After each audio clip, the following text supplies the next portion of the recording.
pessoal, bem-vindos a mais um episódio da nossa Conversa com Ciro. Hoje nós vamos saber mais um pouco sobre a juventude dele. Ciro, por que você escolheu estudar Direito? É uma vocação minha, mas é claro que há aí uma influência do meu pai, que era defensor público e advogado, além de professor e vaqueiro, né? Mas o meu pai nunca me impôs isso. Pelo contrário, ele até torcia, porque era a profissão da moda, que eu fosse engenheiro. Mas a minha vocação para o direito já estava vista para mim naquela época e hoje eu tenho nenhuma dúvida de que essa era a minha carreira.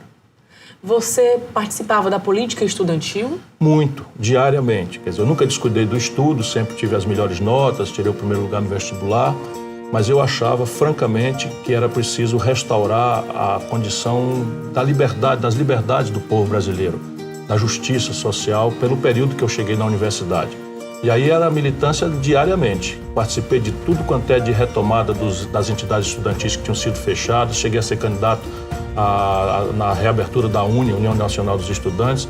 Enfim, teve uma participação muito importante na minha formação, todo esse trânsito na militância do movimento estudantil. Aí, depois de formado, você fez o quê?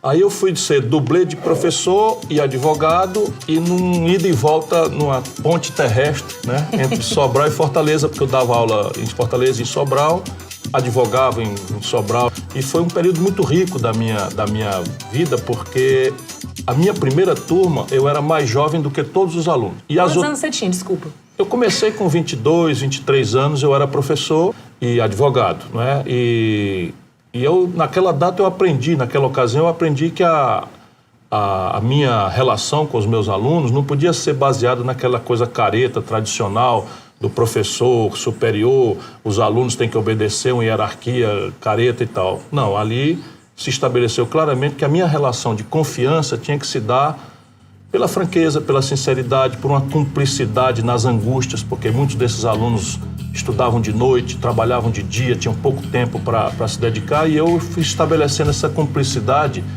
e veio daí uma imensa vocação minha de ajudar as pessoas a entender os problemas, né? Daí vem talvez a minha grande vocação, que é ajudar o jovem a entender as coisas como elas são, no papo reto, porque jovem sabe como é.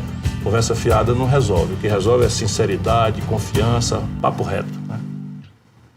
Também nessa época você viveu outra experiência profissional que pouca gente conhece, né? É verdade, eu era, né, professor, advogado, enfim, mas eu era também comentarista esportivo da Rádio Educadora do Nordeste. Eu integrava como comentarista a equipe como era, Scratch de Ouro do Rádio, time que nunca perdeu, né, liderado pelo meu querido amigo que já não está mais conosco, Zé Maria Félix.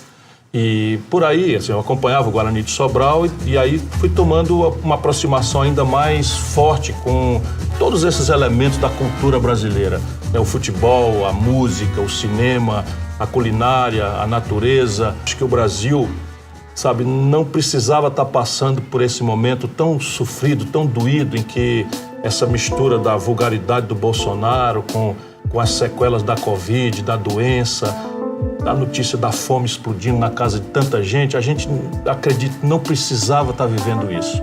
A cultura brasileira me permite acreditar ao lado da nossa base física, e isso não é patriotado. Eu sei que a história brasileira é cheia desses exemplos. Quando o povo brasileiro tem a oportunidade, sabe, com essa riqueza física e essa riqueza humana que nós temos, a gente pode, eu acredito mesmo que nós vamos já achar o caminho, vamos virar esse jogo, porque o povo brasileiro é para brilhar, não é para morrer de fome.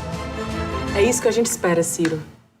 Mas a gente continua essa conversa no próximo episódio. Tchau, pessoal, e até a próxima. Até logo, pessoal.